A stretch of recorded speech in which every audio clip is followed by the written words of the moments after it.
Anakapalli MRO ఆఫీసులో మరో అవినీతి తిమింగలం ఏసీబీ అధికారులకు చిక్కింది. గ్రామంలో సాలాపు శ్రీనుకు వారసత్వంగా ఉన్న వ్యవసాయ భూమి మ్యుటేషన్ కొరకు ఇక ఎంఆర్ఓ ఆఫీసుకు వచ్చాడు.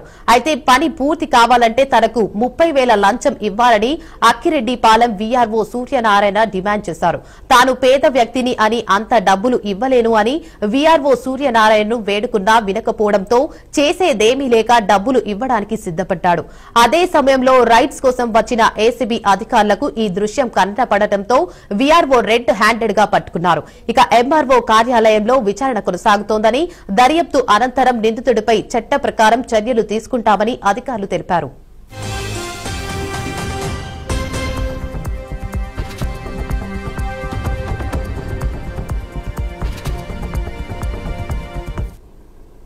గ్రామం అలాగే మారేడుపూడి గ్రామ రెవెన్యూ ఈ రెండు సచివాలయాలకు సంబంధించినటువంటి గ్రామ వీఆర్ఓ అయినటువంటి శ్రీ ఎం సూర్యనారాయణ గారు ఈరోజు అనకాపల్లి ఎంఆర్ఓ ఆఫీసు వద్ద 20,000 రూపాయల లంచం తీసుకుంటుండగా విశాఖపట్నం నుంచి ఏసీబీ డిఎస్పీనైన నేను అలాగే మా సిబ్బంది మా ఇన్స్పెక్టర్స్ వచ్చి రెడ్ హ్యాండెడ్గా లంచం తీసుకుంటుండగా సదరు గ్రామ వీఆర్ఓని పట్టుకోవడం జరిగింది.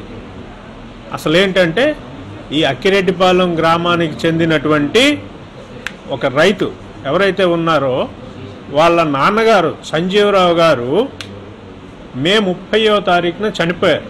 మే 30వ తారీఖున చనిపోయిన తర్వాత సర్టిఫికేట్స్ అన్నీ తీసుకొని వాళ్ళ మదర్ పేరు మీద ఎవరైతే ఉన్నారో మదరు దేవుడమ్మ గారి పేరు మీద ఆ సదరు భూమి తాలూకా వివరములు మ్యుటేషన్ చేయటానికి ఈయన సెప్టెంబర్లో అప్లై చేసుకున్నారు.